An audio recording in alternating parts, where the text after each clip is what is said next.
உங்களுடைய 5 ஆண்டு காலம் ஆட்சியில தாவேகா 50 ஆண்டு காலம் தமிழ்நாட்டை ஆட்சி செய்தாலும் உங்களால் மாற்ற முடியாத, உங்க தலைவரால் செய்ய முடியாத ஒரு விஷயம் இருக்கு. என்ன தெரியுமா?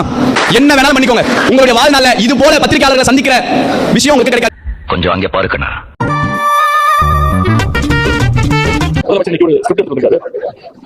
பேசி முடிக்கிற வரைக்கும் நான் யாரும் சொல்ல மாட்டேன் அப்படிங்கிற தோணில டயலாக் பேசி முடிக்கிற வரைக்கும் முதல்வர் ஸ்கிரிப்ட் வச்சு பேசுறாரு அப்படிங்கறத ஸ்கிரிப்ட் சொல்றாரு. அத சொல்றதுக்கு ஒரு ஸ்கிரிப்ட் தேவைப்படுதா?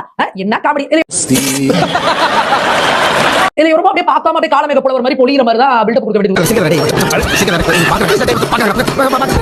உங்களுக்கே ஸ்கிரிப்ட் இல்லனா பேச வராது, ஸ்கிரிப்ட் வச்சிட்டு தான் பேசிட்டு இருக்கீங்க. அத வேற ஞாபகப்படுத்திட்டீங்க. நெஞ்சமெல்லாம் பொண்ணா இருக்கு. கலைஞரோட பேரன்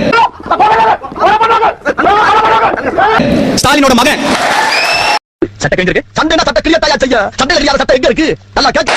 ஒரு வாரிசு என்றால் இது கொள்கையை ஏந்திய வாரிசு. அதனால் இது கொள்கையை ஏந்திய வாரிசு. வாரிசு என்றால் இது கொள்கையை நீங்க சொன்ன நாட்டுடைய துணை முதலமைச்சர் ஆனா 2 மணிக்கு அவர் என்ன பண்றாரு? ஒரு இன்ஸ்டாகிராம்ல ரீபோஸ்ட் பண்றாரு. யாருடைய காலை தேடி நீங்க இன்ஸ்டாகிராம்ல ரீபோஸ்ட் போடுறீங்க. ஏற்கனவே நீங்க இப்படி காலை தேடி போய் தான் பால் தால் குடிச்சு இல்ல.